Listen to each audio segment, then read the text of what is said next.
Y finalmente, este conversatorio, como ya lo habíamos anunciado, lo va a liderar, lo va a acompañar el profesor Manuel Rodríguez. Él fue el primer ministro de Ambiente, es un reconocido líder ambiental, ha escrito más de 20 libros, es presidente del Foro Nacional Ambiental, fue fundador del Centro de Desarrollo Sostenible y es profesor emérito de la Universidad de los Andes. Entonces, para coordinar este conversatorio, le doy la palabra en principio al profesor Manuel Rodríguez.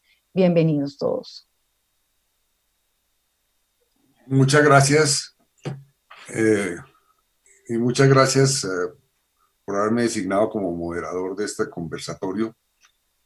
Yo quisiera hacer antes de iniciar el conversatorio, quisiera hacer énfasis en un punto al cual Manuel Guzmán se refirió como muy importante, que es el tema del uso del suelo, el uso del suelo y la agricultura de la FONU, pero quisiera hacer énfasis en este sentido. La agenda de América Latina en relación con cambio climático es muy diferente a la de los países del norte, porque si uno mira el tema de cuáles son los motores sectoriales del cambio climático, ¿no? Puede observar que en el mundo el 70.4% de las emisiones de gases de efecto invernadero proceden del sector energético, mientras que en América Latina solo es el 45.3%. En el mundo, las emisiones de gases de efecto invernadero en 11.6% proceden de la agricultura y la ganadería. En América Latina, el 22.9%. En el cambio de uso de suelo y silvicultura, en el mundo las emisiones son el 5.8%. En América Latina, el 19.3%. Entonces, si sumamos agricultura y ganadería y cambio de uso del suelo, las emisiones de gases de efecto invernadero son del orden del 42% de agricultura y cambio del uso del suelo. O sea que claramente nuestra estrategia para descarbonizar la economía tiene unas prioridades diferentes y unos acentos diferentes. Hay que decir que en el caso de Colombia, el tema de la agricultura y el cambio del uso del suelo puede estar alrededor del 60% de la emisión de gases de efecto invernadero. En general, en los países amazónicos ese es el caso, y entre otras cosas por la enorme deforestación que está en marcha en estos países. Entonces es algo que yo creo que en algún momento este diálogo tiene que tomar. Eventualmente podemos intercambiar algunas ideas hoy con el tema, y el viceministro seguramente tendrá mucho que decir aquí, pero naturalmente hoy tenemos en el panel al embajador de Dinamarca que nos puede dar claramente, puede contribuir en forma muy sustancial a la estrategia que se está planteando la Unión Europea después del COVID en todo el tema del cambio climático y en los términos que mencionó Manuel Guzmán. Quisiera brevemente mencionar lo siguiente. Pues hemos propuesto al gobierno nacional en el ámbito de la conversación nacional, le propusimos al gobierno nacional hacer un programa gigante en el campo forestal, un plan muy ambicioso en el campo forestal 2020-2030. El gobierno tiene un plan muy ambicioso para estos 4 años que seguramente no va a estar en capacidad de cumplir por la ambición tan grande que se fijaron sin que existieran las condiciones.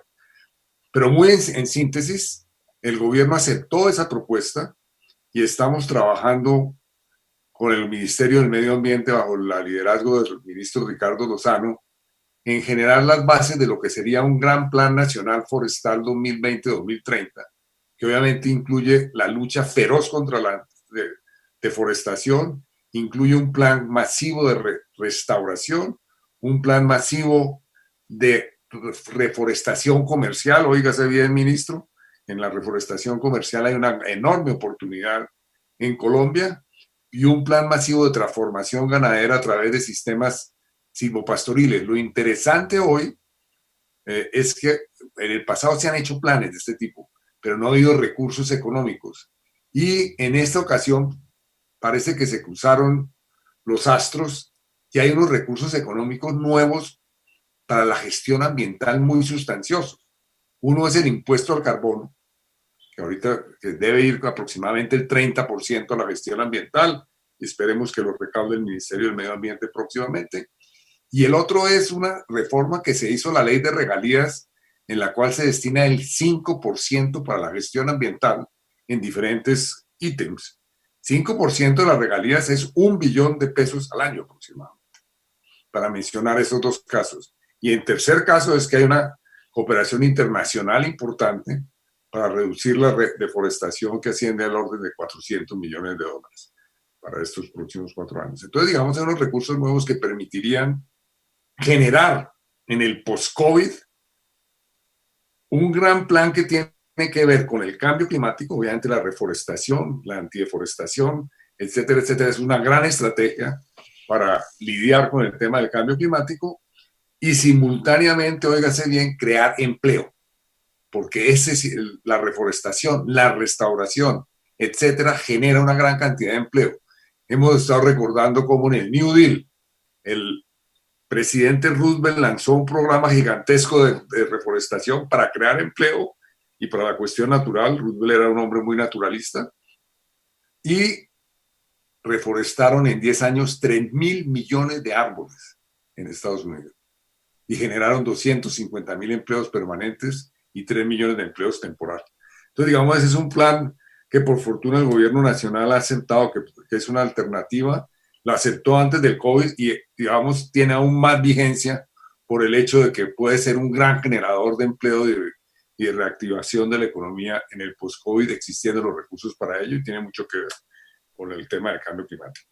Y antes de pedirle, voy a pedirle al señor embajador ahora que nos haga una intervención sobre lo que él es la visión desde Dinamarca sobre el tema y qué podemos aprender de Dinamarca sobre el tema, para después darle la palabra al viceministro de Medio Ambiente para que nos dé la visión total del gobierno. Y antes de darle la palabra al señor embajador, quisiera recalcar, seguramente muchos de ustedes lo conocen, la semana pasada se lanzó un informe de la CEPAL, que lo he estado leyendo, que es la emergencia del cambio climático en América Latina y el Caribe.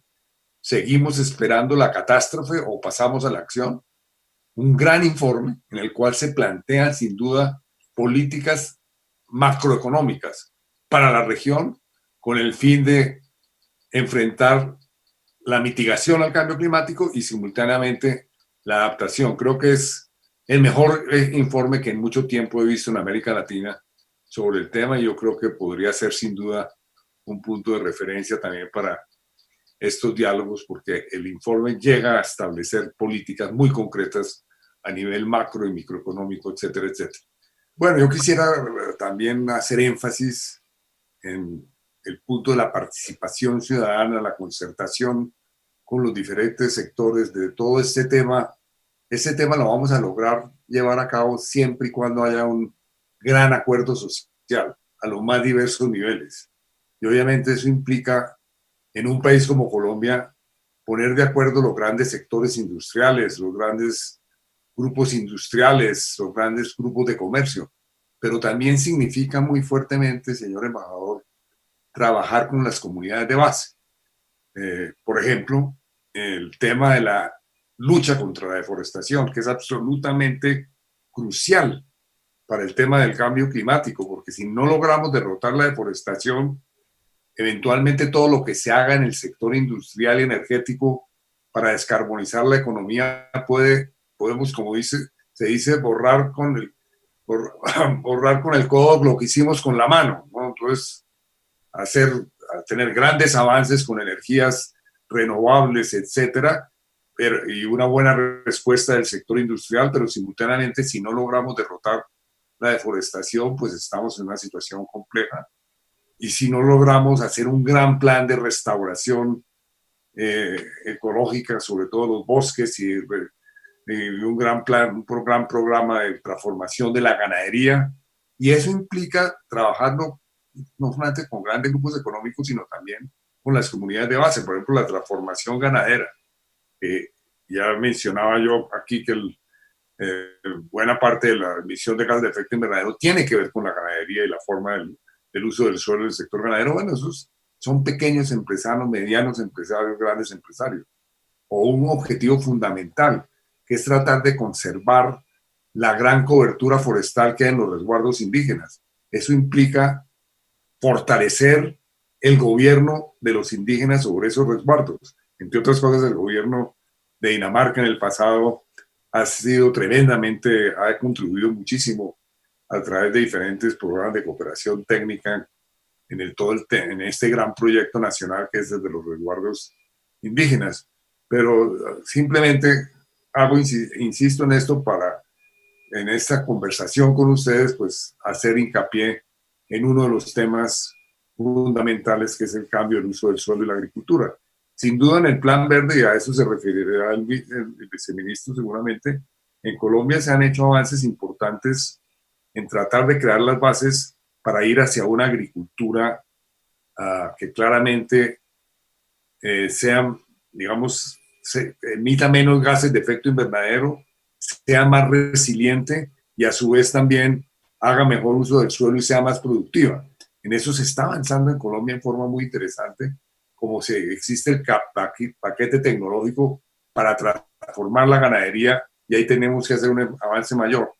Entonces ahora tenemos el último segmento de esta mañana, que lo moderará Claudia Patricia Toro, y muy agradecidos a Manuel, muy agradecido obviamente con Manuel por esta gentil invitación a participar en esta conversación que sin duda tuvo el mayor interés. Muchas gracias, es una nueva conversación muy constructiva en que hemos aprendido mucho de parte del embajador de Dinamarca, que nos ha presentado la experiencia danesa, hasta qué punto puede ser transferida a Colombia, así como las intervenciones del ministro de Comercio y del ministro del Medio Ambiente. Pero yo quisiera decir una sola cosa.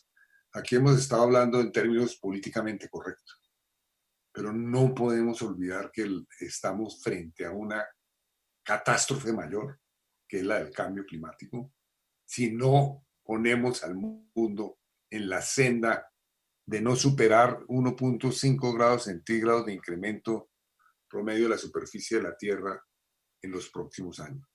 No me gusta ser catastrofista, porque yo en general he tenido una visión optimista de la vida y de lo que podemos hacer, pero realmente los datos de la ciencia son tremendamente duros, en el sentido de que nos están anunciando que más allá de unos 5 grados centígrados, la cuestión puede complicar mucho la vida, que es que una pandemia como esta, por decirlo así, sería recordada como un mal menor frente al tipo de problemas que podemos enfrentar.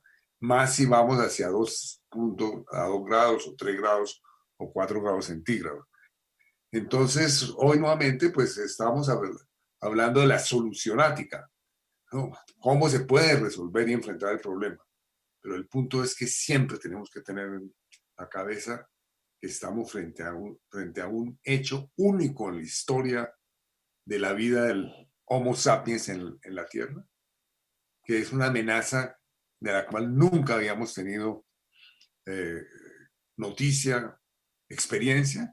Ayer justamente con Manuel Guzmán estábamos en un conversatorio, los dos casualmente anoche, sobre un libro del gran pensador y muy controvertido pensador Noam Chomsky, que se llama Extinción o Cooperación, en el cual plantea, ojo, hay dos grandes amenazas. Una silenciosa, porque en los últimos años no se ha querido, pues por diferentes razones no se le está dando la suficiente importancia, y que tiene que la gente entender que sigue siendo una amenaza, que es la amenaza atómica, la amenaza de una guerra nuclear, y la otra, el cambio climático. Dos amenazas de la mayor magnitud que tenemos que enfrentar, y para eso sin duda nosotros los ciudadanos tenemos que actuar políticamente para presionar a nuestros gobiernos de que tomen las decisiones correctas sobre este tema, y de eso es lo que hoy se está hablando. Muchas gracias por la gentil invitación a Manuel Guzmán Génesi, que es el gran experto en este campo del cambio climático, y a todos ustedes por este magnífico esfuerzo.